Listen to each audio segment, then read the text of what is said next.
Bem-vindos ao nosso canal do YouTube, nesse Falando Nisso de hoje, com uma pergunta especial. Como é o relacionamento entre psicanalistas? Mas antes disso, queria lembrar vocês de nossa colaboração com a Casa do Saber, onde vocês têm então lá o bônus Dunker 10, em que vocês podem ter um rebaixamento, um desconto, para quem quiser comprar os cursos e a infinidade, né, de material que vocês têm lá, inclusive sobre psicanálise, filosofia, arte, religião, né? Então, quem quiser é só apresentar lá o Dunker 10 e tem o seu desconto para se inscrever na plataforma. Mas estamos com essa pergunta de Douglas Vieira. Querido Dunker, é um prazer imenso assistir o senhor aqui no YouTube. Poderia falar sobre como é a relação amorosa entre dois psicanalistas? Será que eles conseguiriam lidar com as neuroses do outro e com as suas próprias de maneira mais tranquila do que os meros mortais? Obrigado desde já. Bom, a primeira ideia é que os psicanalistas são meros mortais. Eles fazem o que podem consigo e com os outros também, né? Às vezes eu acho que aparece essa imagem um pouco assim elevada, um pouco normalopática, né, dos psicanalistas, mas isso é um pouco o hábito, né, que faz o monge e que muitas vezes produz uma suposição de que os analistas são mais normais, né, do que as outras pessoas. O Freud foi explícito sobre isso.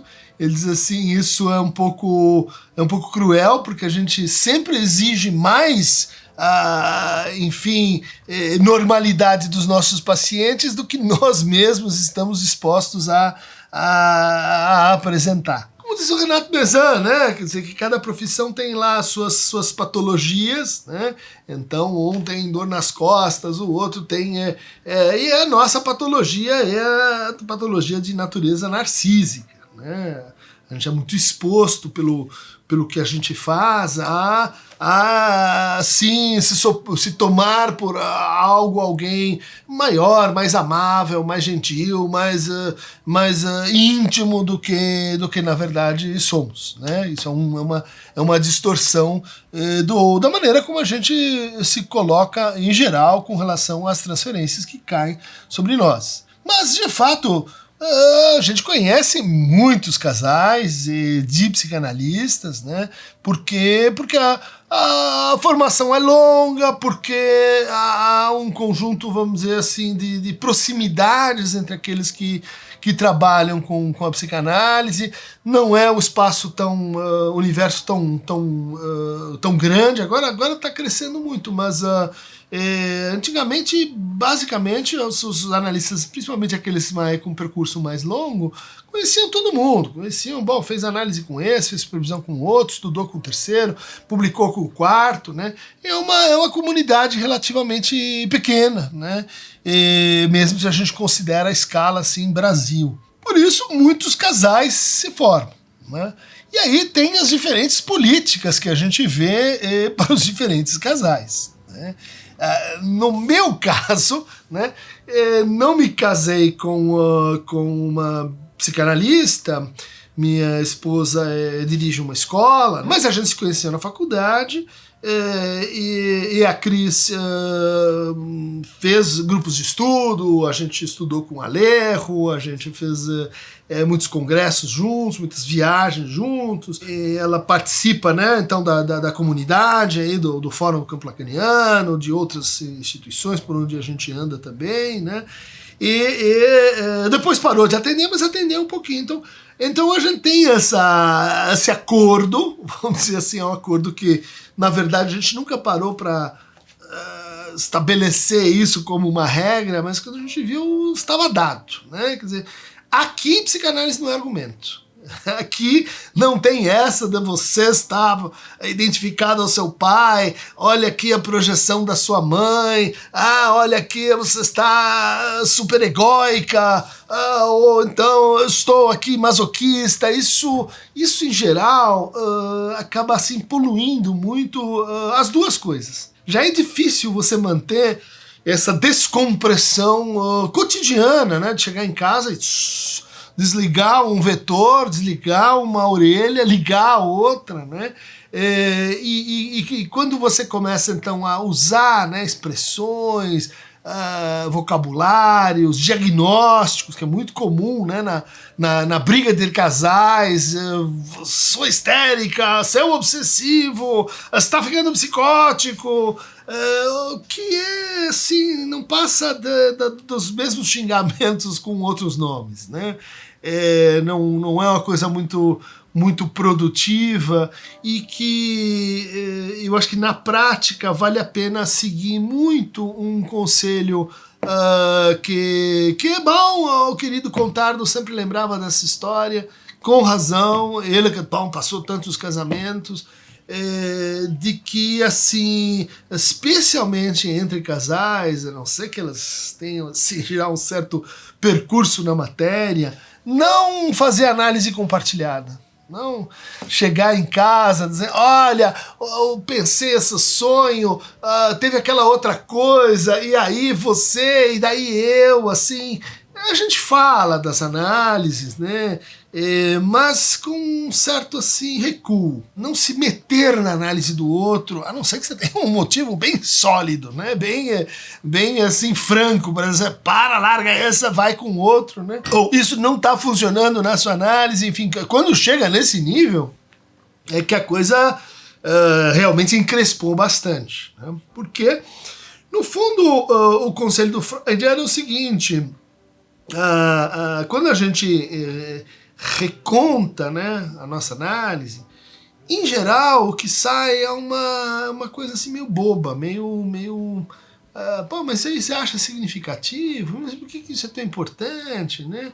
É como você recontar uma piada fora de contexto, né? É como você, assim, quando você faz aquelas viagens, né, sei lá, pra praia, pro interior, e daí começa a rolar aquelas brincadeiras, e tem o internal joke, e todo mundo se entende naquelas tirações de sarro, e daí você volta pra cidade e diz, pô, o fim de semana foi super legal, e olha só, a gente riu tanto disso, riu tanto daquilo, mas em geral a pessoa que escuta fala, tá bom, entendi que foi bacana, mas não acompanha, não entra, né, no clima. Isso também é uma condição, né, que a gente encontra quando tem uso de substâncias, né? Em geral, quando um usa, o outro não usa, um entra no mood, outro não entra, você vai criando assim uma disparidade difícil de negociar, porque é como se aquela vivência não fosse realmente compartilhada, né? Um tá vivendo uma coisa, o outro tá vivendo outra. E é isso que a gente precisa, enfim, reconhecer e aceitar como regra do jogo. Ou pelo menos nesse acordo que foi a melhor solução que a gente encontrou. Tem outros casais que eu acho que vão por outros caminhos, né? Mas diria também que, olhando para a história da psicanálise, e os casais que nela se formam, né? Por exemplo, o casal Baranger, muito famoso, que teve no Uruguai, teve um papel fundamental na fundação, né, da psicanálise nesse país, como está estudando lá o Guilherme, o Gambini e toda a turma que a gente gosta, né? O casal Maud Manoni e Octave Manoni, né, belgas que passaram um tempo em Madagascar e que, bom, fundou Bonel, né? A gente tem muitos casais assim de trabalho dinâmico e que, bom, a gente vê que nesses casos a psicanálise vai funcionando como um ponto de compartilhamento com distância. compartilhamento de coisas próximas, de tarefas muito, muito delicadas, em que um consegue, assim, respeitar, né, as incríveis idiosincrasias, vamos chamar assim, do que a gente faz. Bom, a gente escuta a vida erótica sexual de outras pessoas, né? E que muitos casais, quando o outro não é analista, diz, mas isso aí eu sinto ciúmes, isso aí você fica falando da intimidade dos outros e eu não posso saber, e eu não posso estar a par, eu me sinto excluído, né? Quer dizer, esse tipo de dificuldade, eu acho que quando estão entre analistas é tratado espontaneamente. Assim também com um outro momento assim complicado, né, para casais de psicanalistas, que é a criação de filhos. Porque aí cada um vai levantar, né, seus melhores argumentos para dizer é assim e não é assado, né?